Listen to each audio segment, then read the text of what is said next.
Please listen carefully. Oi, eu sou Guilherme Lugulo e esse é o podcast Eu, Ator. Legal. Fico muito feliz com você. É? Hoje em dia não, mas quando era mais jovem, nossa. Oi, o episódio já vai começar, mas antes eu queria te dar um recado. Você agora pode ser um apoiador desse podcast. Que tal juntar forças com a arte e colaborar? O link está na descrição e tem PicPay, Pix, transferência bancária, o que você preferir. Seja um apoiador dessa ideia. Agora vamos ao episódio de hoje. Bom, Diego Montes, que prazer ter você aqui no Eu Ator. Muito obrigado por essa oportunidade da gente bater esse papo e poder incentivar esses jovens que assistem e ouvem o podcast. E eu já queria começar perguntando o seguinte: filho de Sônia Lima e Wagner Montes, como é que foi para você crescer com dois pais tão famosos? E assim, famoso do popular, né? Silvio Santos, Programa da Tarde. Como é que foi isso para você? Você evitava esse contato? Nunca evitei, assim, eu sempre abracei, assim, no lado SBTista o tempo todo, assim, porque em tudo que eu escrevo, em tudo que eu faço, até, assim, de pesquisa e tudo, tem muito lado popular, é muito gritante por conta disso, né, assim, eu cresci vendo as novelas mexicanas da SBT, então todas as referências são muito rascunhadas disso, então, a verdade é que a influência deles foi mais realmente de acompanhar o dia a dia. Minha mãe me levava para ver as novelas que ela gravava, então eu ficava nos bastidores, eu achava aquilo incrível, aqueles sets que você mudava de quarto e não tinha parede, e eu achava aquilo muito legal, assim. E eles me deixaram sempre muito aberto a estudar o que quiser, tipo assim, eles sempre falam assim, eu quero que você seja ator, quero que você seja tal coisa. Meu pai gostaria que eu fosse outra coisa. Mas minha mãe foi a primeira pessoa que me colocou numa escola de teatro, antes mesmo de eu saber, assim, que eu queria. Tipo, ela me colocou com 8 aninhos, ela me colocou no teatro, porque ela falou que eu tinha muita energia para extravasar. E aí, como é que você, a partir de que idade você falou, não, acho que isso aqui é uma coisa que você começou a realmente gostar de estar no palco? Então, na verdade, eu comecei na televisão. Eu comecei fazendo algumas coisinhas na televisão, e eu fazia mais porque minha mãe ficava feliz, assim, porque eu queria muito escrever, eu sempre quis escrever. Eu queria ser romancista, eu queria escrever livro. E aí depois eu comecei a me interessar por roteiro, comecei a estudar roteiro, e aí eu falei, não, então eu vou fazer uma faculdade disso. Só que antes de eu fazer faculdade, quando eu estava no colégio ainda, eu tinha uma banda cover de Green Day, as coisas que a gente faz quando a gente é menor, né? E aí nisso, no MySpace, me chamaram para o teste do Despertar da Primavera, o primeiro, lá de trás. E aí eu falei assim, preciso estudar para fazer isso. Aí quando eu fui começar a estudar, tipo, eu descobri o teatro musical. E aí quando eu já estava estudando teatro, curiosamente estava fazendo uma montagem de Despertar da Primavera de teatro convencional. Então eu falei assim, eu acho que eu vou gostar disso. E aí quando eu conheci o Tim Broderick, que foi a primeira escola que eu entrei de musical, eu me apaixonei por musical. Aí o musical foi o que me fez ter vontade realmente de abraçar a carreira de ator. Aí tudo depois do musical eu comecei a ver com outros olhos. Inclusive a televisão também, o audiovisual, chegou para mim de um jeito diferente depois que eu comecei a me apaixonar realmente por interpretação. Mas o seu primeiro trabalho profissional, então, foi o teatro musical ou foi a TV? Foi a TV. Foi uma minissérie chamada A História de Esther, na Record. Olha, foi bastante tempo. Fazia muito tempo. Eu comecei na televisão, fiz algumas coisas no SBT, fiz alguns programas na Record. E aí eu estudei teatro, mas meu primeiro musical, eu era louco para fazer musical. Era a minha grande paixão, assim. Tanto que quando eu fui passar em alguma coisa, eu tinha acabado o Rebelde já. Eu já tinha feito 3 anos de novela, sei lá. Então, assim, eu tava muito sedento para fazer. Então, por isso que quando eu entrei, eu nunca mais saía, assim. Porque era que eu queria mesmo. Eu ia comentar isso, porque eu lembro da gente se cruzando numa festa e você assim, eu acho que era do Cazuza que você tinha feito a audição, não tinha passado e você estava arrasado, você falou, não vou mais fazer a audição, blá, blá, blá, blá. E eu falei, não, calma, Diego, tem que tentar. E aí depois disso eu só lembro de você emendando um musical no outro e nunca mais parando. Eu lembro dessa conversa, quando Se Eu Fosse Você. Eu passei no Cazuza. O Cazuza foi meu primeiro musical. Eu lembrei disso, eu falei, cara, eu lembro dele me falando que não queria mais. E o que que te fez não desistir e falar, ok, eu vou continuar porque esse é meu sonho, é o que eu gosto de fazer? Eu analisei o porquê que eu não estava passando nas coisas. E não foi nem no Cazuza, porque depois do Cazuza, eu falei assim, foi sorte. Foi um golpe de sorte. Era uma coisa muito específica também, que o Bruno Sigrist tinha saído para fazer uma outra peça e eu precisava substituir em uma semana. Era um garoto muito no meu perfil vocal, era tudo muito, muito próximo. E eu considerei aquilo sorte. E aí, quando eu comecei, no meio do Cazuza, o Cazuza demorou muito tempo, né? A gente fez 1 ano e meio de turnê e tudo. Eu falei assim, eu preciso estudar o que eu estou fazendo de errado, o porquê que eu não passo nas coisas. E aí veio uma coisa muito simples na minha cabeça. O teatro musical é muito inocente você imaginar que você vai entrar num papel protagônico ou que você vai fazer um personagem de cara ou que você vai sempre ter um musical como o Cazuza que não existe tanta dança. Eu falei assim, o que está acontecendo comigo é que eu não danço. Eu preciso dançar. Então eu peguei uma aula de balé e fazia segunda, quarta e sexta com um grupo e peguei a mesma professora e fazia terça e quinta particular, para ela me analisar. E estudei das 10 ao meio-dia, sei lá, acho que 1 ano fazendo balé, enquanto estava no Cazuza. E eu falei, e ali me deu uma disciplina muito legal, assim, muito, que só o balé traz, assim. E estudei muita dança e foi batata, assim, tipo, quando eu chegou no final do ano, onde me chamaram para fazer um outro teste, eu fui e passei como bailarino no espetáculo do Alonso Barros. Então, assim, eu falei, tá, eu acho que é o que deu certo. Não me considero um bailarino de jeito nenhum, mas assim, eu tive que diagnosticar o porquê que não tinha rolado para mim. E era muito frustrante, né, Gui? Tipo assim, eu tava no meio onde meus melhores amigos, tipo assim, a Mira, o Thiago, eles pegavam um atrás do outro, e eu falei, e você fica se julgando, você fala, cara, quando que é o meu tempo? Quando que é a minha hora? Tipo, eu acho que não é pra mim. E você não vai com um olhar negativo pra pessoa, mas você fala assim, cara, então talvez esse seja o rolê dele, sacou? Mas, graças a Deus, eu dei uma insistida. Eu parei pra analisar friamente e não passionalmente, como eu normalmente faço. Que bom, foi sábio nesse momento, porque realmente os nãos são muito difíceis, né? O que mais a gente leva na carreira são nãos, né? Se você comparar com os sims, é muito mais não do que sim. E aí você fez o Wicked, né? E você teve a oportunidade de ser cover de Fiero. Como é que foi isso pra você? Porque você faz parte do ensemble, pra quem não sabe, né? E aí você, como cover, você consegue entrar no papel quando a pessoa não tá, né? E aí você fazendo Fiero, como é que foi essa experiência pra você de estar nesse grande musical que foi... porque é o famoso franchise, né? Que vem de fora, os gringos vêm, montam um musical. Como é que foi essa experiência pra você de fazer esse grande musical?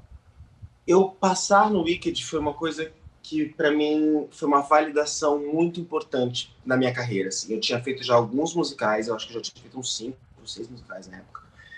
Mas eu ficava sempre com medo é o Diego do Rebelde. É o Diego do Composição e Resgate. O Diego, sabe?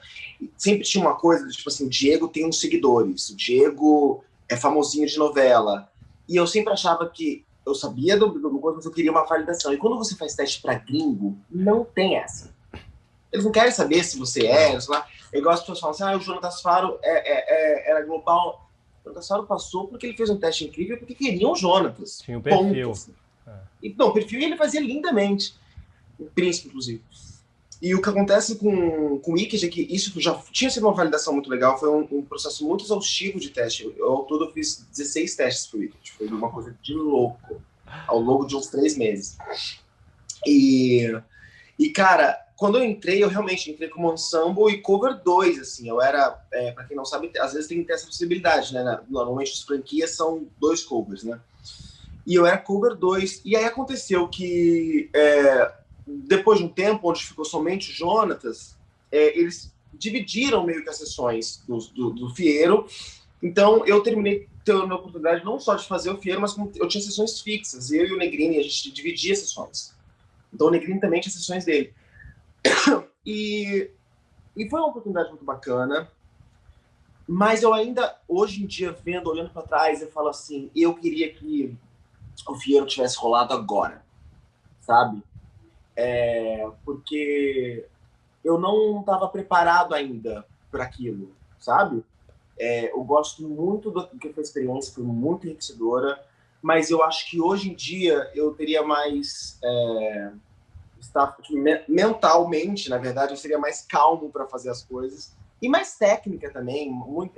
Musical é muito difícil. Quando você não ensaiou os 3 meses que o titular ensaiou, você Você entra no susto, né, normalmente. no SUS, até que, né, no caso da Time for Fun, eles têm os putins, né, que são os ensaios com tudo, onde você tem a oportunidade de fazer um espetáculo sem a casa, né, sem convidados. Mas era muita pressão em cima da gente, e assim, foi um musical que eu já tinha visto assédio de novela, assim, agora nunca tinha visto isso com teatro. Tipo, era uma coisa muito doida, assim, as pessoas, elas tinham fã-clubes que voltavam, então eram muitos olhos externos, muitos olhos internos, era muita pressão em cima de todos nós. Assim, eu ficava besta com as meninas, assim, com a Miri e com a Fabi, porque é muita coisa nas costas, né, e garotas tão novas e, tipo, levarem isso, tipo, as bruxas, assim, foi uma oportunidade muito bacana que eu soube lidar com, assim. E também são muitas sessões, né? Porque você não tem só... você, além de estar no ensemble, então você já está cansado de fazer um ensemble, porque é a repetição, né? Daquela semana exaustiva de muitas sessões. E aí você entra para fazer um cover que você não... Você faz uma vez por semana e você fica ali, você entra frio, né? É como é um jogador de futebol entrando frio em campo, né? Nossa, é uma excelente alusão. Exatamente isso. E eu adorava fazer o ensemble do Wicked. Era um ensemble divertido de fazer. Mas realmente a exaustão é uma coisa de louco, assim. Você com certeza já ficou em cartaz, e era quarta a domingo, quarta, quinta, sexta, sábado, domingo, tipo 8 sessões, assim, era uma loucura. É Broadway, né? Broadway, né? E olha que um pouco menos, ainda que eles ainda fazem terça, né? Agora, a coisa que eu mais levo pra minha vida é de uma experiência que eu tive com a minha tia. Minha tia, ela não tinha tanta condição, assim, né, quando eu era menor. E aí eu me lembro que ela chegou em abril pra mim, assim, ó, comprei um ingresso pro Chicago. A gente vai assistir Chicago em outubro, não sei lá. E eu fiquei o ano inteiro, tipo, caraca, vai chegar o dia que eu vou ver Chicago. E assim, e foi uma preparação, porque era um ingresso muito caro também. Até hoje né? Até hoje, era um ingresso caríssimo. No Teatro Abril. E aí minha tia foi, e era um dia pra isso. A gente almoçou, saímos, fomos, depois tinha um jantar, era tipo um pacote, não sei o que ela tinha comprado. E o ingresso era horrível, assim, tipo, eu encostava no tecido. E aí eu me lembro, quando eu tava muito cansado no Wicked, muito, tipo assim, primeira de domingo, eu tava podre. Eu falava, cara, vai ter uma tia Gina na plateia que pagou, que economizou muita grana para ver isso aqui. Então eu no ensemble não tenho direito de fazer meia boca e de fazer, tipo, cumprindo, sabe? Então isso é uma coisa que eu levava muito para mim, assim, quando eu tava muito cansado. Que máximo. E no audiovisual você teve a oportunidade de trabalhar em 3 emissoras diferentes, né? Você consegue dizer se tem diferença do tratamento ou da estrutura? O que mais te chama a atenção? Eu adoro passar pelas casas, assim.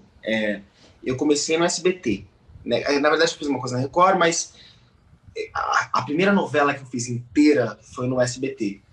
E era uma coisa muito doida, porque as pessoas, quando começavam a descobrir que eu era filho da minha mãe e do meu pai, eles me tratavam de um jeito, assim, como se eu estivesse num churrasco de família, assim. Era uma coisa eles eram muito, muito amigos, e eles me tratavam muito bem, e todos com muito cuidado. E eu era muito novo, tinha 6 anos, talvez.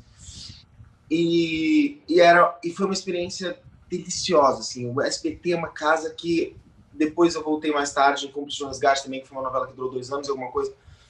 E era uma experiência, assim, deliciosa. Assim, o SBT é uma casa maravilhosa. A Record foi onde eu passei mais tempo, porque foram 3 anos de Rebelde, e ainda fiquei depois fazendo algumas novelas lá. E a Record foi, eu acho que, onde eu aprendi a fazer.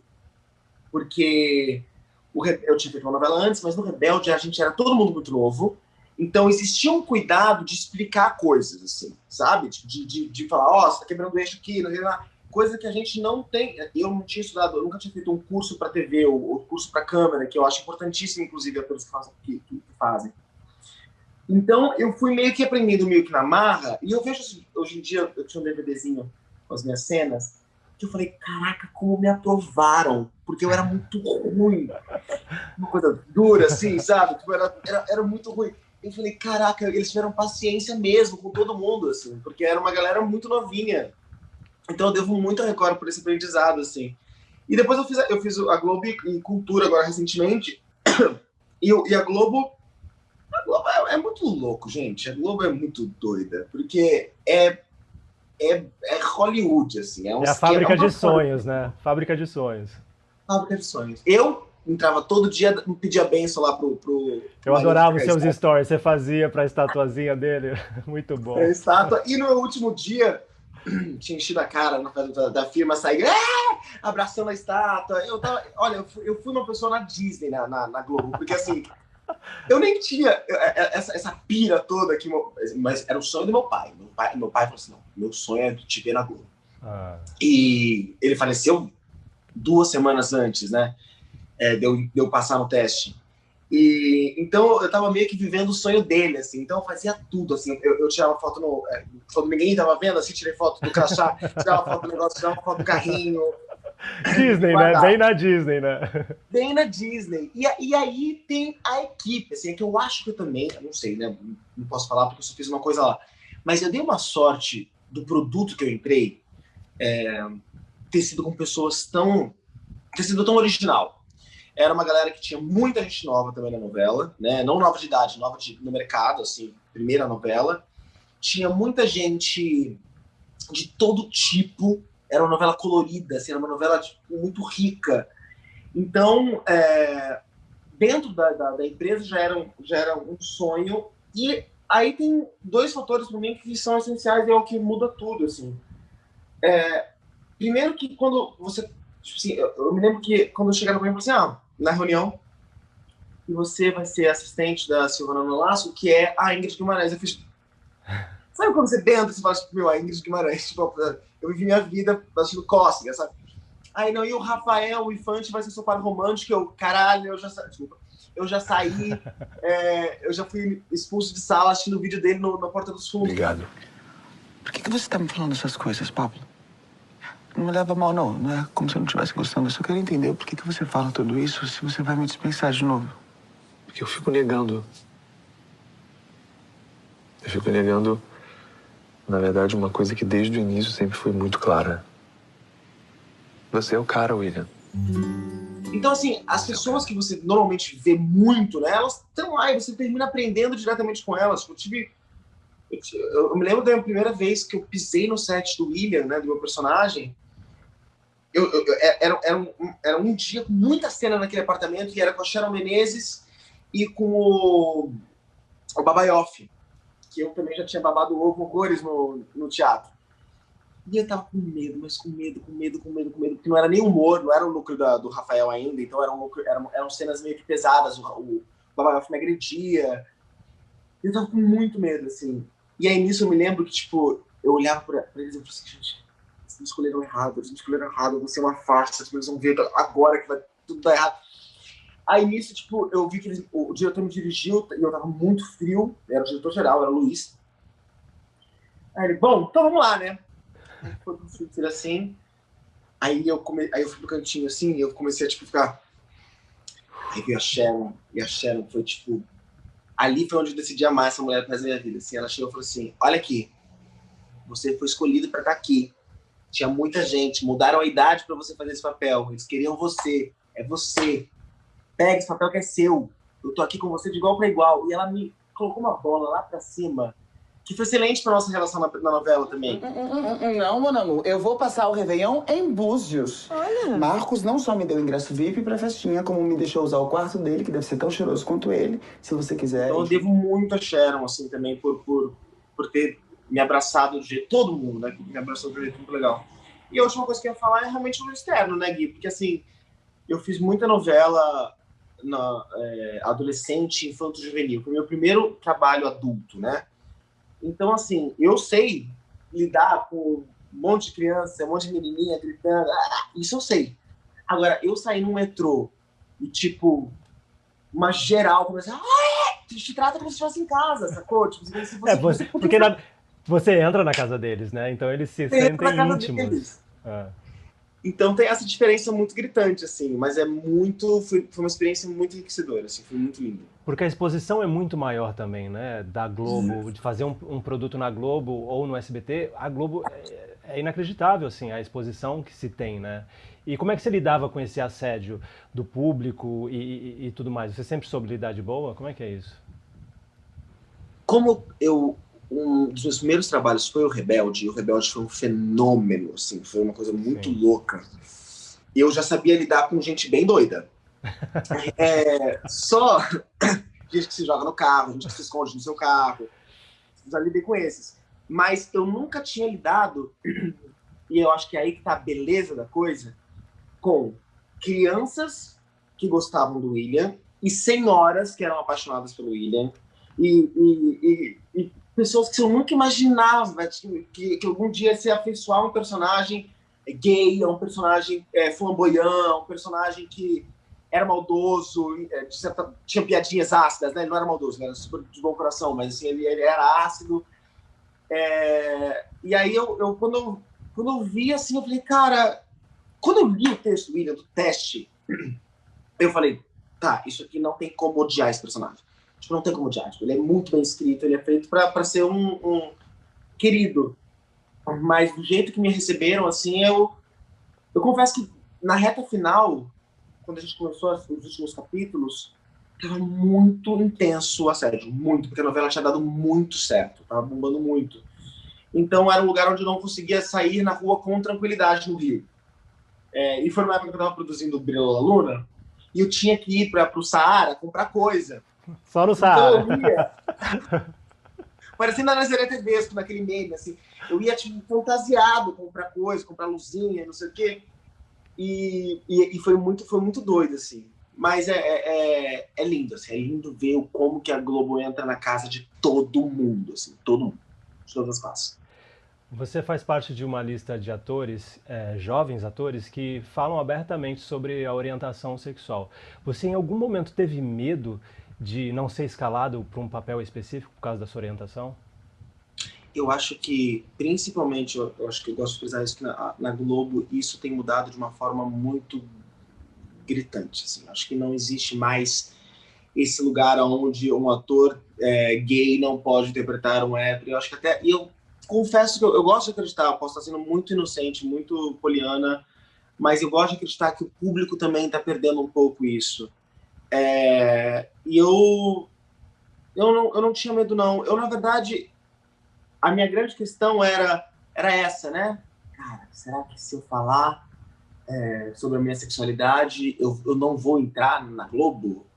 E terminou que eu entrei na Globo quase que por conta, porque era um personagem onde tinha que existir, todo mundo lá tinha muita coisa própria, né? Então o William é uma versão com uma lupa e um retrato de muitos amigos meus, assim, tipo, né? Eu falo que o teste do William, eu peguei o texto, mandei pro Thiago Garcia, que é um amigo meu, falei assim, Garcia, você pode ler? Como? Só ler esse texto. E eu fiquei estudando o áudio dele. Melhor pessoa. Melhor pessoa. Uma grande inspiração para ele. Então, assim, acho legal falar sobre, acho legal, tipo, não existir mais essa besteira. Acho que não é nem questão de você, então eu preciso levantar uma bandeira. Não é isso. Acho que a gente só não pode se manter oculto, né? Acho que a gente não tem que ficar sendo isentão, quando o assunto é algo que pode ajudar a gente a quebrar uma barreira, né? Não, e abrir portas para outras pessoas terem essa coragem também. E quando você pensa que não é só isso, né? Não só atores, não só artistas, mas quantos jovens estão aí, ficam com essa questão e não têm coragem de falar com a família, acabam se suicidando ou fazendo outras coisas. E, então acho que é uma missão muito maior do que o ser ou não ser, ou o que é, o que não é, porque é que eu vi a Millie Bobby Brown falando sobre isso, sobre o amor, assim. É sobre prezar o amor, independente, é o ser humano, é o amor. Independente se é gay, se é hétero, o que for, mas é uma questão do amor. E aí, me fala um pouco sobre personagens que você ainda tem o desejo de fazer no teatro musical. Tem personagens que você fala, esse personagem eu ainda quero fazer? Cara, tem um que eu sempre quis fazer, mas eu acho que daqui a um pouquinho, e não vai voltar tão cedo pro Brasil, mas é um que você conhece, que é a Felícia do Priscila. Esse é um que eu sonharia em fazer. Nossa. Eu acho que tem muita minha energia. Mas eu queria muito fazer agora, esse eu falei mais por causa do tema que a gente tá falando, mas eu sou louco para fazer um mocinho clássico, quase. Não digo de uma obra clássica, mas assim, eu queria me desafiar nesse lugar porque eu nunca fui. Eu sempre fui escalado, eu fiz 6 novelas. Das 6, 5 eu fui vilão. Então, assim, eu sempre sou ou vilão, ou se eu sou protagonista, eu sou o protagonista engraçado banana, ou o maluco suicida psicótico que se mata. O mais próximo que eu cheguei realmente foi o Fiero, mas o Fiero eu não construí, né? Você não consegue... Tem uma Bíblia pronta, né? Tem uma Bíblia pronta, pisa aqui, vai pra ali, vai no 10, aí agora anda até o 8. E mais também, Gui, assim, além da questão do franchise, eu dividi o papel, né, com o Jonatas e o Negrini, que eram homens de 1,80 m, desse tamanho, e eu era, tipo, de 1,75 m, o menor fieiro da história do Wicked Worldwide, de 1,75 m, com um corpo mais adolescente, assim, então eu tinha que saber lidar com o meu corpo e falar assim, então eu tinha que colocar a minha impressão no fieiro, e a minha impressão era o fieiro. Era no Fieiro Dawson's Creek, era uma coisa que acontecia ali. Então, assim, Então, assim, eu tenho muita vontade ainda de fazer um galã, talvez, seja essa palavra, né? Acho que seria legal. E me fala um pouco do seu lado ator, produtor, porque você é uma máquina de criar conteúdo, né? E agora com a Lab Cultural, você fez o Brilha La Luna e recentemente, agora durante a pandemia, você fez o Dreamcast. Me fala desse seu lado produtor, diretor. Você é um lugar que você pretende investir mais e mais? Completamente, assim. No Dreamcast tive um momento muito bonito, assim, de sentar, quando a gente fez o drive-in. Estava exausto, minha cabeça estava pifando. E aí, tipo assim, uns segundos antes, eu tive 5 minutos para sentar, eu sentei, eu olhei para o drive-in entupido, e eu vi as pessoas no camarim assim, eu falei, caraca, eu tô ferrado, porque agora eu acho que eu tô curtindo isso tanto quanto eu curto estar no palco. Então eu falei assim, eu vou ter que saber equilibrar isso, porque... para entender minha cabeça também, porque eu criei uma vontade tão grande de produzir, e não só produzir, mas eu também gosto muito dessa coisa de formar elenco, de ajudar pessoas. Então, eu tenho lugares que eu quero ir ainda no artístico, que eu tenho muita vontade de produção convencional, produção de elenco, de, sei lá, gente, sabe? Eu quero ver tudo ainda, porque eu tenho muita curiosidade. Eu gosto muito, eu acho, às vezes eu falei isso, olha que, nossa, terapia, hein? Eu falei isso no enterro do meu pai, que eu tentava sempre encontrar uma coisa em comum com ele, né? Uma ligação que levasse a gente junto para sempre. E no enterro do meu pai, muita gente virava e falava assim, você não sabe como seu pai me ajudou. Você não sabe o que seu pai fez na minha vida. Você não sabe o que seu pai fez para mim. Você não sabe a transformação da minha vida que foi o seu pai. E graças a Deus, eu dentro do pequeno know-how que eu tenho em musical, em TV, enfim, eu consigo, às vezes, pegar pessoas que eu acredito e conseguir ajudá-las de alguma forma. Ou indicando para alguma coisa, ou dando coach aqui em casa, ou divulgando o trabalho dessa pessoa. Então, isso é uma coisa que sempre que eu entendi que é o legado que meu pai deixou para mim. Que é, você dentro da sua tarefa é ajudar pessoas, sabe? E é isso que eu gosto muito de levar como ideal para mim também para frente, não só na produção, onde eu gosto de muita gente nova, eu gosto de conhecer gente nova, eu gosto de trazer gente que, tipo, tá, uma galera de Recife que eu conheci dando workshop, Fortaleza que eu dou workshop lá também, eu vou trazendo as pessoas porque eu gosto de agregar e eu acho que o mercado ia ficar tão mais plural, é tão mais bonito, né, quando a gente vê esse lugar. Mistura as cores, né? Nossa, total, assim. E é uma coisa que eu sou apaixonado por fazer. Quero muito ainda continuar a poder ter essa oportunidade, assim, de ajudar mais gente. Mas você seria capaz de escolher dirigir, atuar ou cantar? O que você faria? Acho que a gente nem precisa, né? Tipo, acho que esse que é o grande rolê, assim. É tipo, eu confesso que depois desse acontecimento do Dreamcast, eu falei assim, e será que talvez daqui a alguns anos eu vou desencanar, tipo, do palco? Tipo, vou... Mas eu acho que não. Eu acho que não. Eu acho que tem trabalhos que... E outra coisa, faz tempo que eu não subo num palco também, para fazer alguma coisa. Né? A gente tá parado, então... aquela energia de você subir, você ver o público, putz, aquilo não tem preço, sabe? Eu tive uma experiência agora na pandemia no Talentos, né, lá no Programa da Cultura, que a hora que eu não tinha público, mas a hora que você sobe no palco para cantar, fazer alguma coisa, você fala, nossa, realmente, então é arte pra gente, né? A gente não vai conseguir parar de fazer. Então não tem nem como fazer. É um veneno, né? Que você, nossa, você quer falar, quero, é ruim, mas você quer ficar ali, você vicia, é uma droga, né? Nem é veneno, é uma droga. Você fica ali, você quer aquela adrenalina que o palco te dá, né? O palco, ou o que seja que você esteja fazendo. O audiovisual também tem isso. Você fazer uma cena ali, depois da marcação, o diretor sai e dá o gravando, você faz. Parece que dá um negócio, né? Um tesão. Mesmo você tá cansado, né? Isso que eu acho que a grande tour do negócio é essa, você ficar sempre com um gostinho de quero mais, mesmo exausto, né? Você tá fazendo o que você ama. Eu acho que eu consegui descobrir também o amor nessas outras áreas, sabe? Então, você tem a oportunidade de, tipo, sei lá, ver um texto seu. Você produz também. Você vê um texto seu, tipo, na boca das pessoas. E, normalmente, quando eu escrevo com pessoas na minha cabeça. Então, eu já tive a oportunidade de escrever um papel com uma pessoa, tipo, daí tá lá o Léo Bahia falando coisa que eu imaginei ele escrevendo em 2013. Que legal. Ele falando.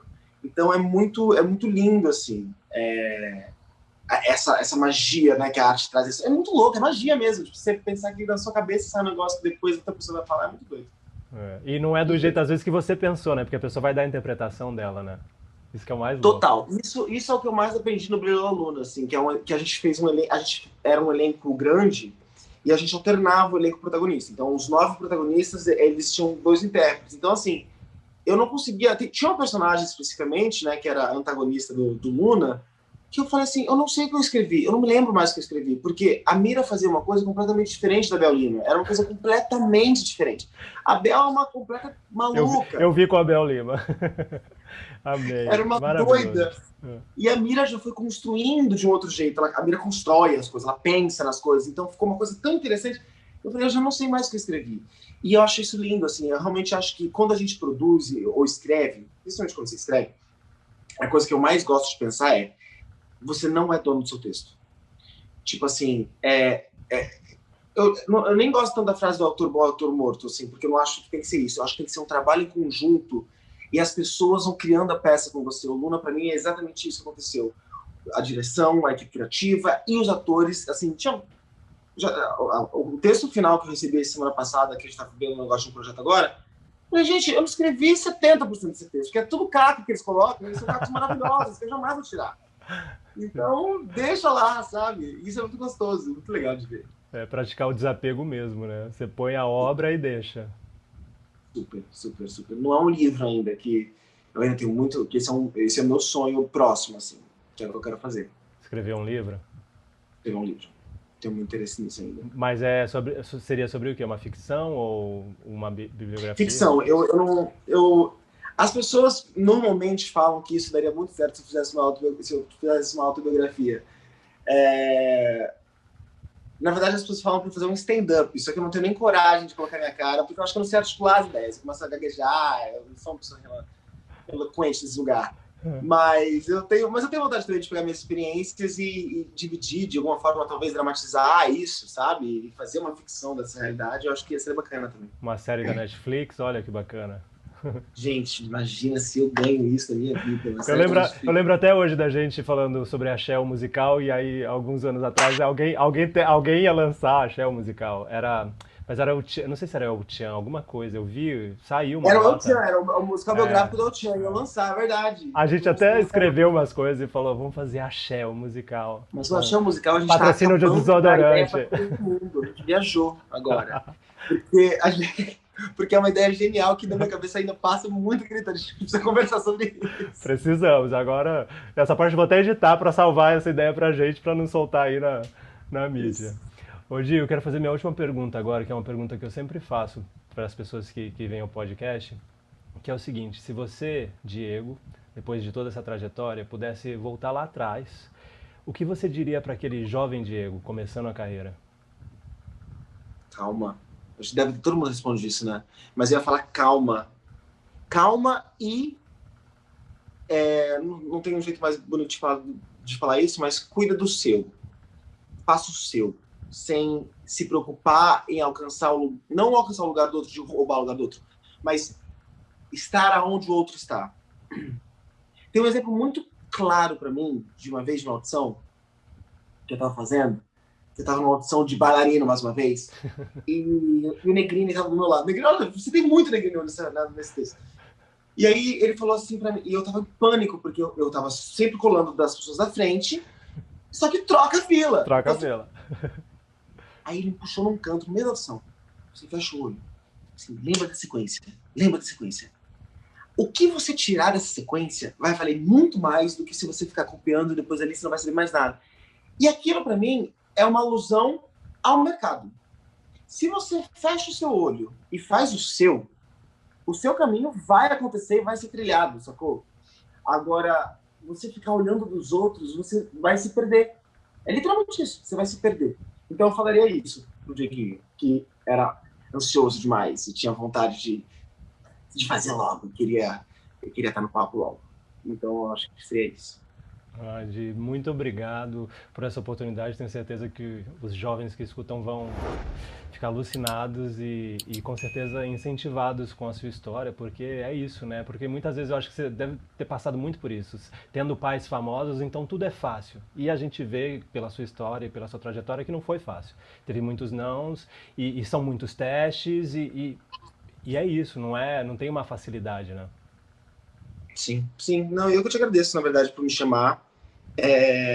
Acho incrível quem consegue fazer podcast, porque eu consumo muito. E eu queria muito ser regrado o suficiente para manter, mas eu acho incrível e eu acho que é meio que o futuro, assim. Eu me sinto não só nutrido, assim, artisticamente, mas também é uma companhia muito legal, eu acho muito bacana, assim. Parabéns pelo projeto também. O bom do podcast é isso, que é on the go, né? Você põe, vai no mercado, vai na academia e tá ali. Eu também sou viciado, assim, é realmente o futuro e tá crescendo cada vez mais no Brasil, né? Sim, você foi pioneiro, olha só. Eu sou muito pioneiro, entende?